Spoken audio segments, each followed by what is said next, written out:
Thank you very much.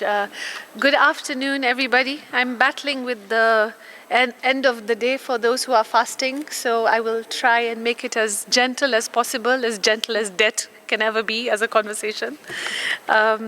It is my honor and pleasure to be before you today to make two presentations. First, my report on climate finance, and secondly, my country visit to Angola.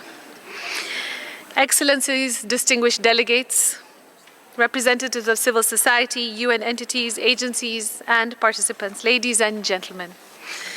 I'm honored to address the Human Rights Council today in my capacity as independent expert on the effects of foreign debt and in other international financial obligations and their enjoyment of human rights. In my first report on understanding the landscape of climate finance, debt, tax, illicit financial flows, and human rights, I would like to point out that climate finance, even today, has been a central pillar of global climate governance, particularly under the frameworks of the Paris Agreement. It is founded on the principle of common but differentiated responsibilities, which recognizes that developed countries, due to their historical contribution to greenhouse gas emissions and greater financial capacity as a result, are expected to provide the bulk of financial resources to support developing states. The report I'm presenting today takes stock of ongoing global discussions on climate finance through a human rights lens specifically, highlighting not only the disparities of power and finance across the world, but also the role of human rights in climate finance conversations.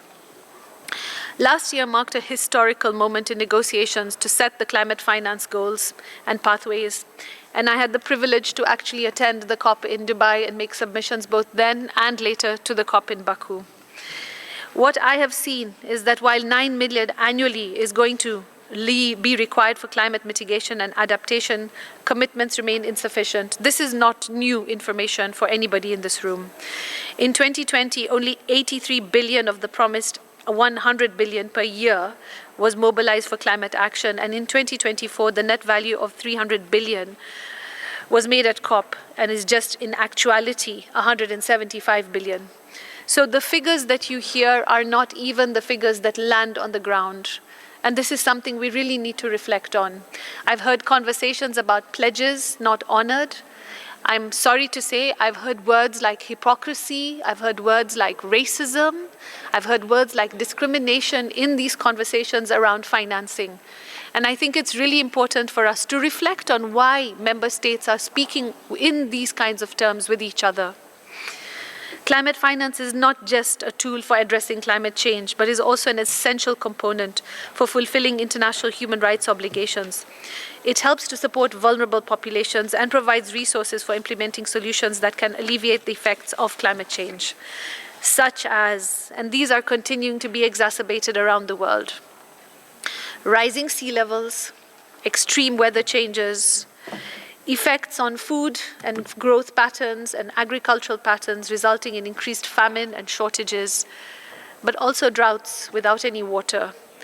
The fact that I, as a specialist on debt and international finance, am able to see a connection to climate change is something we really need to think about and reflect on very carefully. Discussions must advance a human rights-based agenda. We need to have new, additional public, grant-based and concessional resources to assist developing countries facing this crisis. The challenges are intertwined now more and more with debt, tax systems, and illicit financial flows, all of which have significant implications for human rights. Understanding these complexities is key to identifying innovative climate finance solutions, and I have tried to present many of them in my report. Sovereign debt plays a key role in a country's capacity to face climate crisis and to ensure the enjoyment of human rights, and countries are already struggling under very heavy debt levels and becoming even more vulnerable as a result of climate action. The solutions being offered are debt for climate swaps, debt cancellation, and governance bonds, some of which can actually provide a visible way forward, but we need to balance these very, very carefully with other financial interventions. Taxation can also provide a clear way forward, especially if we ensure equity in this process. And today we actually have a very historic opportunity before us to rebuild the global tax architecture through the UNGA process of a new tax treaty, and therefore try and achieve some kind of tax justice. Tackling and redirecting illicit financial flows towards climate financing is a possibility. However, it is such a grand amount of money that most countries are shying away from actually dealing with illicit financial flows. Even with the negotiations at Anga, illicit financial flows was not taken up because it is so hot. But that does also lead us to the issue of it is hot because there is finance there. There is money there. And we can use it to assist in climate-related issues. Scaling up climate finance by reforming the global financial system and strengthening tax structures, as well as combating illicit financial flows, is therefore essential to unlocking resources that the world currently needs. States, international financial institutions, and regional blocs should all shift focus to complex financial instruments like debt and equity guarantees and move more towards resource distribution, debt cancellation, and the honoring of pledges. And I cannot repeat this enough times. Kindly and please honor your pledges. If you are unable to, please don't make pledges. Developing countries are relying on those pledges when they are making decisions. So your failure as a member state to honor the pledge is resulting in an even greater crisis on mitigation and adaptation funds.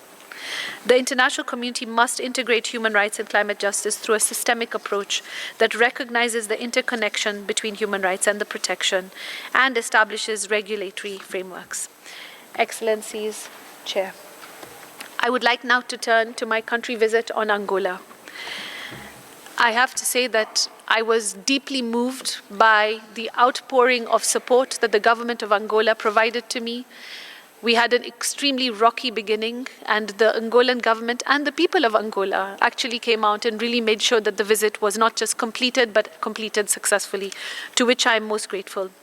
From the 8th to the 17th of July, I had the opportunity to conduct this visit.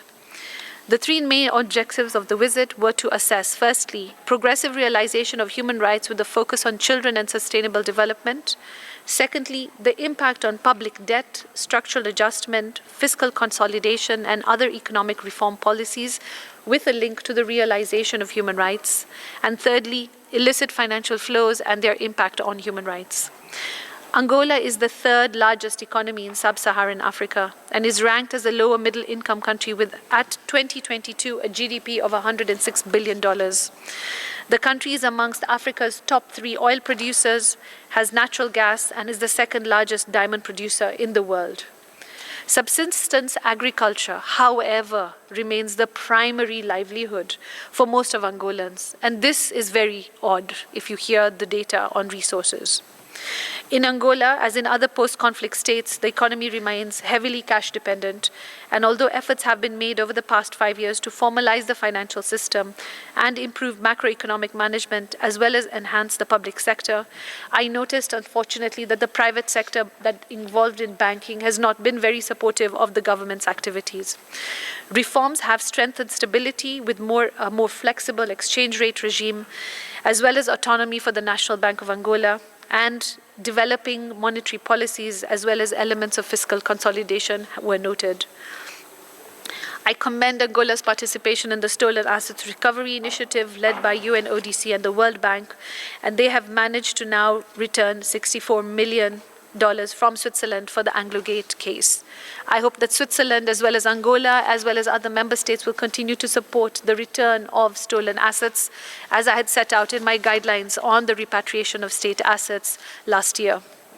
Furthermore, I acknowledge Angola's efforts to address economic challenges through their National Development Plan, which is focusing on economic diversification. However, it is facing challenges. Infrastructure development, education, healthcare, governance, transparency, as well as anti-corruption measures have been prioritized, but much does still need to be done. Angola has a good history of paying off its debt, but what becomes very interesting is the rating agencies do not feel that this is responsible action. And I'd like to ask you to read the report of a previous mandate holder on credit rating agencies and their implications on countries that pay off debt but still get downgraded, something that should cause all of us some concern.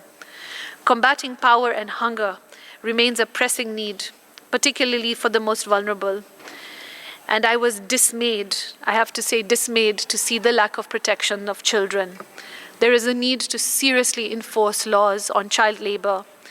There is a need to enforce, monitor, evaluate issues around forced labor and trafficking of persons. But also, there is also a need to push for access to education, healthcare, and proper nutrition. I was physically able to identify children going through both malnutrition as well as protein deficiency while I was there, which really, till today, remains quite concerning. They are spending in the country between 2.3% of GDP and slightly more as at 2025. And definitely in a country that has a birth rate of 1 million children a year, you do need to have much more being spent on education.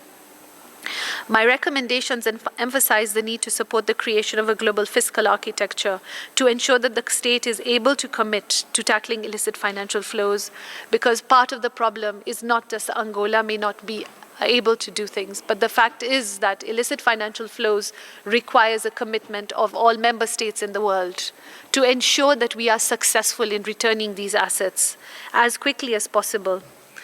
I have suggested that Angola conduct a human rights impact assessment both before, during, and after implementing economic reforms to ensure they can assess whether there is a negative impact on human rights. And additionally, the debt sustainability analysis should be carried out with a broader perspective, again incorporating human rights as well as social and economic considerations.